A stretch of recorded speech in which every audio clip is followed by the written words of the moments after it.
오늘 단백질 쉐이크를 마시고 열심히 운동했는데 그 효과가 절반으로 줄어들 수 있다면 어떨까요? 충격적이게도 우리가 매일 먹는 특정 음식 조합들이 실제로 단백질의 최대 40%를 그냥 날려버릴 수 있다는 사실 알고 계셨나요?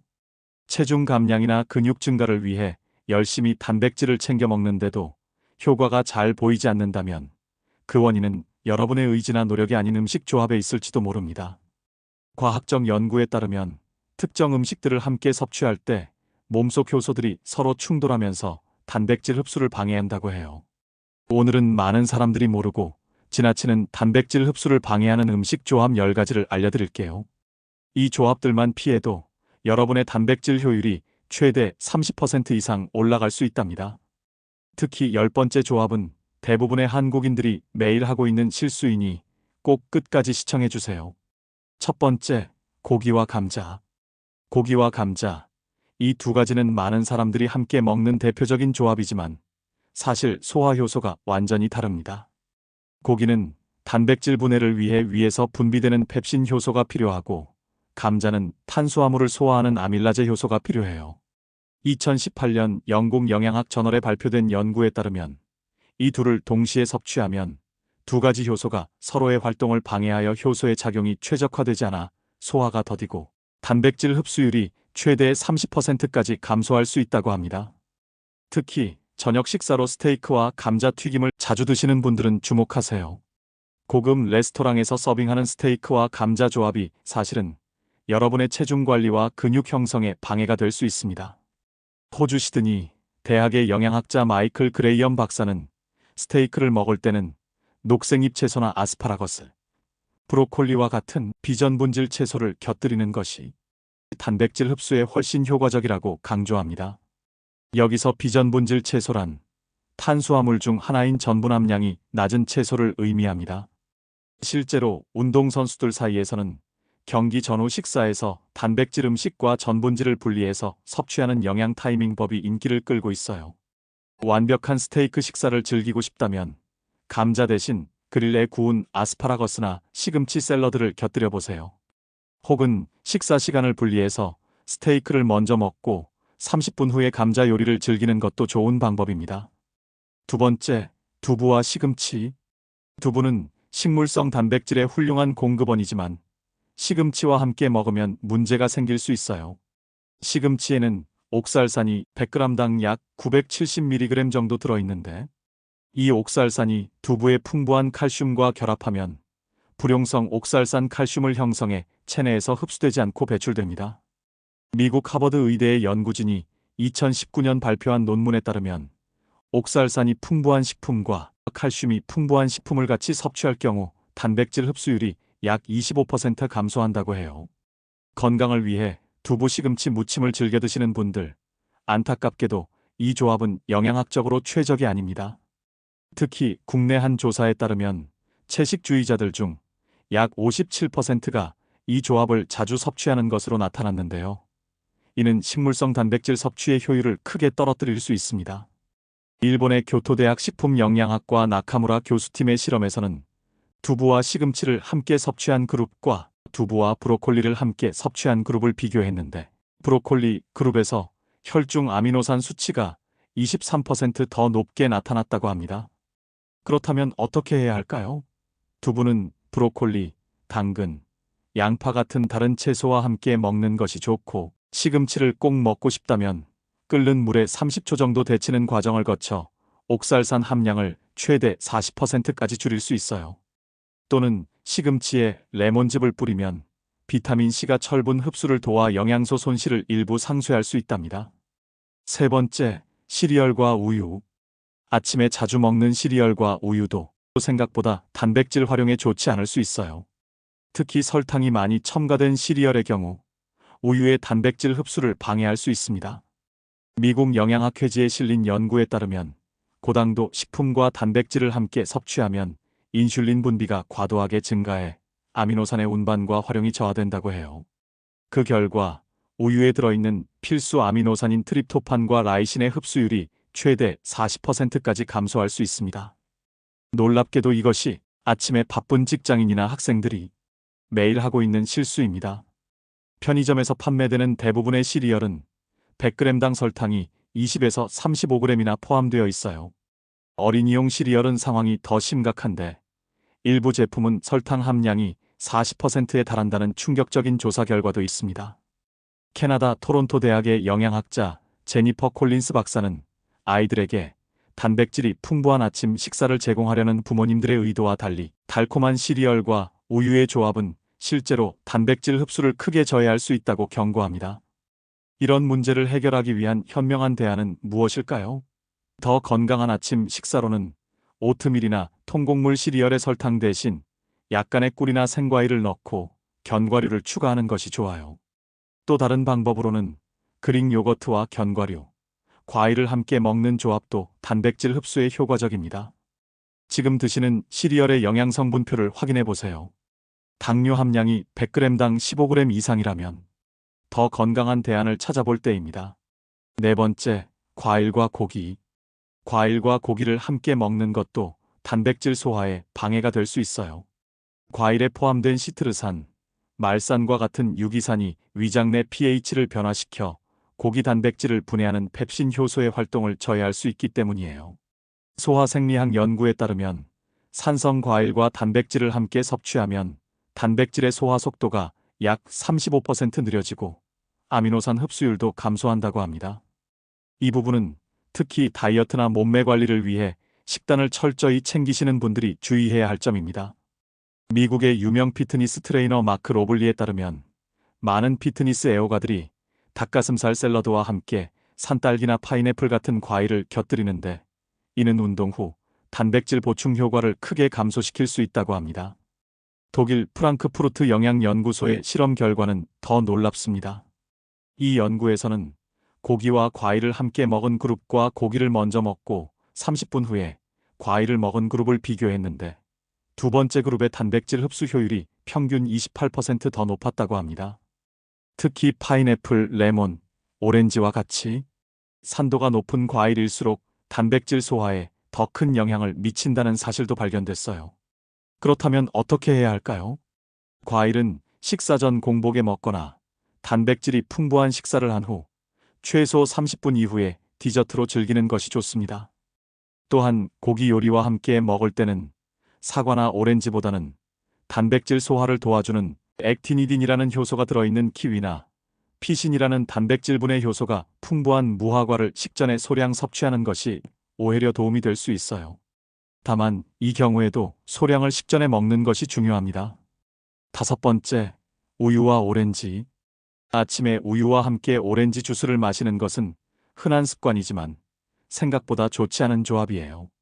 오렌지에 함유된 시트르산과 비타민 C는 우유의 카제인 단백질과 만나면 응고를 일으킬 수 있습니다. 2020년 식품화학저널에 발표된 연구에 따르면 산성 과일 주스와 우유를 함께 섭취할 경우 우유 단백질의 생체 이용률이 약 20% 감소한다고 해요. 이러한 현상은 마치 치즈를 만들 때 우유에 레몬즙을 넣는 것과 비슷한 원리입니다.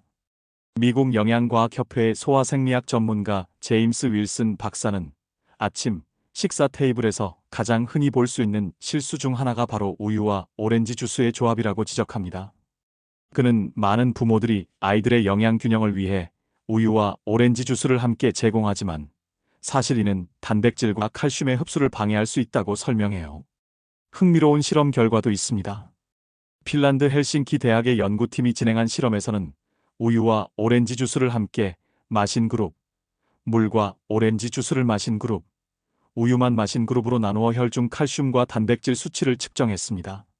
놀랍게도 우유와 오렌지 주스를 함께 마신 그룹은 우유만 마신 그룹에 비해 혈중 칼슘 수치가 18%, 단백질 흡수율이 23% 낮게 나타났어요. 어떻게 하면 좋을까요? 우유는 오렌지 주스를 마신 후 최소 30분 후에 마시거나 아예 다른 시간대에 섭취하는 것이 좋습니다.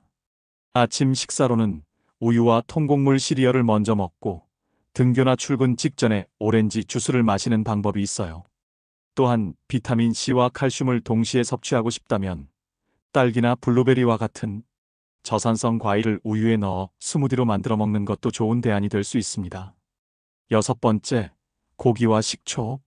많은 서양 요리에서 고기와 식초 기반 드레싱이나 소스를 함께 사용하지만 이 조합도 단백질 활용에 최적화되지 않았어요. 식초의 아세트산은 pH가 2에서 3 정도로 매우 강한 산성을 띠는데 이는 위장 내 단백질분해 효소의 최적 활동 pH인 1.5에서 3.5와 겹치지만 음식물과 함께 섭취될 경우 소화 환경을 더 복잡하게 만듭니다. 일본 교토대학의 연구팀이 발표한 논문에 따르면 산성 조미료와 고기를 함께 섭취하면 단백질의 3차 구조가 변형되어 효소가 작용하기 어려운 형태로 바뀌고 단백질 소화율이 약 15% 감소한다고 합니다. 흔히 스테이크와 함께 제공되는 발사믹 식초 드레싱이나 바비큐 소스에 포함된 식초 성분이 바로 이런 문제를 일으킬 수 있어요. 특히 바비큐나 피크닉 시즌에 많은 사람들이 이 실수를 저지르곤 합니다. 영국 옥스퍼드 대학의 식품영양학 교수 앤드류 파커는 고기 요리에 식초 기반 소스를 곁들이는 것은 맛은 좋을지 몰라도 영양학적으로는 단백질 활용도를 떨어뜨리는 조합이라고 말합니다. 그렇다면 어떻게 해야 할까요? 고기 요리에는 식초 대신 꼭 필요하다면 레몬즙 소량, 올리브 오일, 허브, 마늘 기반의 소스가 더 적합합니다. 또는 고기를 먼저 섭취한 후 15분에서 20분 후에 식초 드레싱을 뿌린 샐러드를 먹는 것도 좋은 방법이에요. 특히 그릴에 구운 고기와 함께 먹을 때는 산성 소스보다 케첩이나 겨자 소스가 단백질 소화에 미치는 영향이 더 적다는 연구 결과도 있으니 참고하세요. 7번째, 밀가루와 콩. 밀가루와 콩의 조합도 단백질 소화에 방해가 될 수 있어요. 콩류에는 트립신 억제제와 피트산과 같은 항영양소가 포함되어 있는데 이 성분들이 밀가루의 글루텐 단백질과 결합하면 소화 효소의 활동을 저해할 수 있습니다. 여기서 항영양소란 우리 몸이 영양소를 제대로 흡수하지 못하도록 방해하는 물질이에요. 쉽게 말하면 몸에 좋은 영양소가 들어있어도 항영양소가 있으면 흡수가 어려워질 수 있어요. 예를 들어 시금치에 많이 들어있는 옥살산은 칼슘 흡수를 방해하고 콩과 견과류에 많이 들어있는 피틴산은 철분과 아연 흡수를 방해할 수 있어요. 하지만 항영양소가 항상 나쁜 건 아니에요. 적당히 섭취하면 건강에 도움이 되는 경우도 많아요. 예를 들어 피틴산은 항산화 작용을 해서 세포를 보호하는 역할도 해요. 그래서 균형 잡힌 식단과 음식의 조합이 중요해요. 또한 항영양소가 많은 음식도 조리법을 잘 선택하면 흡수율을 높일 수 있답니다. 한 대학의 연구에 따르면 밀가루와 콩을 함께 섭취하면 단백질 소화율이 최대 25%까지 감소하고 아미노산 흡수도 저하된다고 합니다. 이 조합이 문제가 되는 대표적인 음식으로는 콩을 넣은 빵이나 팬케이크, 밀가루로 튀긴 콩 요리 등이 있어요. 특히 건강에 좋다고 알려진 콩가루 빵이나 렌틸콩 파스타와 같은 제품들이 오히려 단백질 흡수를 방해할 수 있다는 점은 많은 사람들이 모르는 사실입니다. 미국 코넬 대학교의 영양학자 로버트 델라는 식물성 단백질 섭취를 늘리려는 좋은 의도가 잘못된 조합으로 이어지는 경우가 많다며, 특히 콩류와 곡물을 결합한 대체육 제품들은 단백질 흡수율이 동물성 단백질의 절반 수준에 그치는 경우도 있다고 설명합니다. 이런 문제를 해결하기 위해서는 어떻게 해야 할까요? 콩류는 최소 8시간 이상 충분히 불린 후 조리하거나 발효 과정을 거친 나토 같은 형태로 섭취하면 항영양소 함량이 크게 줄어듭니다. 또한 콩류를 요리할 때 강황, 생강, 파프리카와 같은 향신료를 사용하면 단백질 소화를 돕는 효과가 있어요. 밀가루 음식과 콩류는 최소 2시간 간격을 두고 섭취하는 것이 이상적입니다. 8번째, 커피와 우유. 라떼나 카푸치노처럼 커피와 우유를 함께 마시는 것도 단백질 흡수에 영향을 미칠 수 있어요. 커피에 포함된 폴리페놀과 카페인이 우유의 카제인 단백질과 결합해 복합체를 형성하면 이 복합체는 소화 효소가 제대로 작용하기 어려운 구조가 됩니다. 2021년 식품과학기술 저널에 발표된 연구에 따르면 커피와 우유를 함께 섭취하면 우유 단백질의 소화율이 약 20% 감소하고 칼슘 흡수율도 15% 정도 저하된다고 해요. 아침마다 카페라떼를 즐기는 분들에게는 충격적인 소식일 수 있겠네요. 스위스 취리히 대학교의 영양학자 크리스티나 뮬러 박사는 매일 아침 단백질 공급원으로 카페라떼에 의존하는 사람들은 실제로 기대하는 단백질 흡수량의 약 80%만 얻고 있을 가능성이 크다고 말합니다. 미국 오하이오 주립대학의 소화생리학 연구팀은 더 구체적인 실험 결과를 발표했는데요. 블랙커피를 마신 30분 후에 우유를 마신 그룹, 카페라떼를 마신 그룹, 그리고 우유만 마신 그룹으로 나누어 단백질 흡수율을 측정했습니다. 그 결과 카페라떼 그룹은 우유만 마신 그룹에 비해 단백질 흡수율이 22% 낮았고, 블랙커피 후 우유를 마신 그룹은 우유만 마신 그룹과 비슷한 흡수율을 보였다고 합니다. 이러한 문제를 해결하기 위해서는 어떻게 해야 할까요? 우유 단백질을 효과적으로 섭취하려면 커피를 마신 후 최소 30분 후에 우유나 유제품을 섭취하는 것이 좋습니다. 아침 식사 대용으로는 커피와 우유를 분리해서 마시거나 카페인이 없는 차와 우유를 조합하는 것이 더 나은 선택이 될 수 있어요. 또한 요즘 인기 있는 식물성 대체 우유인 아몬드 우유, 오트밀, 귀리 우유 등은 동물성 단백질보다 커피와의 상호작용이 적어 대안이 될 수 있지만 단백질 함량이 낮다는 점을 고려해야 합니다. 9번째, 고구마와 달걀. 고구마와 달걀도 함께 먹으면 단백질 흡수에 방해가 될 수 있어요. 고구마에 포함된 프로테아제 억제제가 달걀 단백질을 분해하는 효소의 활동을 방해할 수 있기 때문입니다. 한 연구에 따르면 고구마와 같은 뿌리 채소와 단백질이 풍부한 식품을 함께 섭취하면 단백질 소화 효율이 약 18% 감소한다고 합니다. 요즘 많은 분들이 건강식단으로 고구마와 달걀을 함께 먹곤 하는데, 안타깝게도 이는 단백질 흡수 측면에서는 효율적이지 않습니다. 흔히 먹는 고구마와 반숙 달걀 같은 조합은 보기에는 영양가 있어 보이지만 실제로는 달걀 단백질의 생체 이용률을 저하시킬 수 있다고 경고합니다. 재미있는 사실은 고구마의 조리 방법에 따라 이러한 영향이 달라질 수 있다는 점이에요. 캐나다 대학의 연구에 따르면 고구마를 삶는 것보다 구워 먹으면 단백질 소화가 더 쉬워진다고 합니다. 또한 고구마를 찐 후 12시간 이상 식힌 다음 다시 데우면 저항성 전분이 증가하고 단백질 소화에 미치는 부정적 영향이 줄어든다는 연구 결과도 있어요. 단백질 흡수를 최적화하려면 어떻게 해야 할까요? 달걀은 시금치나 토마토와 같은 다른 채소와 함께 먹고, 고구마는 단백질이 적은 식사와 함께 섭취하는 것이 좋아요. 또는 고구마를 먼저 먹고 40분 후에 달걀을 섭취하거나, 고구마는 구워서 먹고 달걀 요리에는 파프리카, 강황, 생강과 같은 소화 촉진 향신료를 첨가하는 것도 도움이 됩니다. 특히 아침 식사로 달걀과 고구마를 함께 먹는 대신 오트밀과 고구마 또는 달걀과 아보카도와 같은 조합이 단백질 흡수에 더 효과적일 수 있어요. 10번째, 쌀밥과 생선. 쌀밥과 생선은 한국인들이 자주 먹는 조합 중 하나입니다. 하지만 이 조합이 단백질 소화에 영향을 미칠 수 있다는 사실을 알고 계셨나요? 쌀에는 피트산이라는 항영양소가 포함되어 있습니다. 피트산은 식물성 식품에서 흔히 발견되며 중요한 미네랄과 단백질의 흡수를 방해할 수 있는 성질을 가지고 있어요. 특히 쌀과 생선처럼 단백질이 풍부한 음식을 함께 섭취하면 피트산이 생선의 단백질과 결합해 아미노산 흡수를 저하시킬 수 있습니다. 아시아 식품영양학회지에 실린 연구에 따르면 정제되지 않은 현미와 단백질이 많은 식품을 함께 먹을 경우 단백질의 흡수율이 최대 22%까지 감소할 수 있다고 해요. 이는 쌀에 포함된 피트산이 단백질과 결합하여 우리 몸에서 아미노산을 제대로 활용하지 못하게 만들기 때문입니다. 그렇다면 이 문제를 어떻게 해결할 수 있을까요? 첫 번째로 백미를 선택하는 것이 더 효과적일 수 있습니다. 백미는 정제된 쌀로 피트산 함량이 상대적으로 적어 단백질 흡수에 방해가 덜합니다. 또한 쌀을 충분히 불려서 조리하는 방법도 도움이 됩니다. 불리는 과정에서 피트산의 일부가 물에 녹아나가게 되어 쌀밥을 만들 때 피트산의 함량을 줄일 수 있기 때문이에요. 하지만 그렇다고 현미나 잡곡을 무조건 피하라는 의미는 아니에요. 현미가 건강에 좋은 식품이라는 점은 분명하지만 쌀밥과 생선을 함께 먹을 때는 단백질 흡수를 최적화하기 위해 백미를 선택하는 것이 도움이 될 수 있습니다. 그렇지만 현미를 선호하신다면 현미를 충분히 불려서 피트산 함량을 줄인 후 조리하는 방법도 좋은 선택이 될 수 있습니다.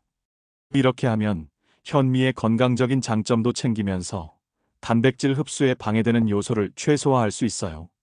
또한 생선을 먹을 때 비타민C가 풍부한 음식을 함께 섭취하면 단백질 흡수를 돕는 효과가 있습니다. 예를 들어 레몬즙을 뿌려 생선의 단백질을 보충하거나 야채와 함께 먹는 것도 좋은 방법입니다. 비타민C는 철분과 단백질의 흡수를 촉진하는 역할을 하기 때문에 생선과 함께 비타민C를 보충하면 단백질 흡수율이 향상될 수 있습니다. 따라서 쌀밥과 생선의 조합을 피하는 것이 아니라 백미를 선택하거나 쌀을 불려서 조리하고 레몬즙이나 비타민C가 풍부한 음식을 함께 섭취하는 방식으로 단백질 흡수 효율을 높일 수 있습니다. 이러한 작은 변화들이 여러분의 단백질 흡수율을 최적화하는 데 큰 도움이 될 것입니다.